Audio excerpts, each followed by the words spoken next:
President Barack Obama puts on a master class in public speaking. Here are three very effective public speaking techniques that Obama uses consistently across most of his speeches.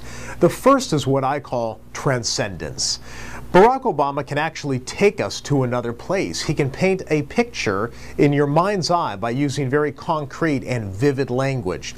It's the same reason why I like Bruce Springsteen lyrics. You can see a barefoot girl sitting on the hood of a Dodge drinking a warm beer in a soft summer rain. There are adjectives. It's vivid, it's descriptive, it's tangible. A great speech, great music lyrics, they're transcendent. On November 7th, 2012, Barack Obama gave really an outstanding victory speech. Listen to how he praises his supporters and his campaign staff. You'll hear the determination in the voice of a young field organizer who's working his way through college and wants to make sure every child has that same opportunity.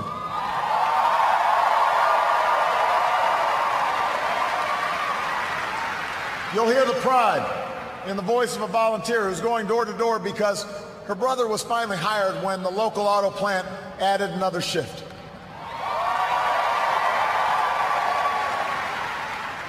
You'll hear the deep patriotism in the voice of a military spouse who's working the phones late at night to make sure that no one who fights for this country ever has to fight for a job or a roof over their head when they come home. The quote you just heard brings me to the second technique, repetition.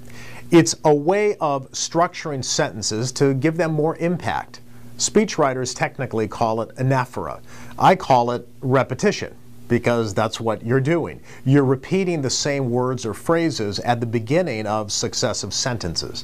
Think of Martin Luther King, I have a dream speech. I have a dream that someday, I have a dream, I have a dream. Barack Obama does something very similar, and it's very effective. Remember, Obama rose to prominence in 2004 when he gave an electrifying speech before the Democratic National Convention. There, Obama used repetition repeatedly. Listen. I believe that we can give our middle class relief and provide working families with a road to opportunity. I believe we can provide jobs to the jobless, homes to the homeless, and reclaim young people in cities across America from violence and despair. I believe that we have a righteous wind at our backs, and that as we stand on the crossroads of history, we can make the right choices and meet the challenges that face us. And finally, the third technique, use gestures and your vocal delivery to add impact to the narrative. Let's go back to November 7th, 2012, the victory speech. Watch Obama's gestures as he delivers his speech. What makes America exceptional are the bonds that hold together the most diverse, the most diverse nation on earth. It's very impactful.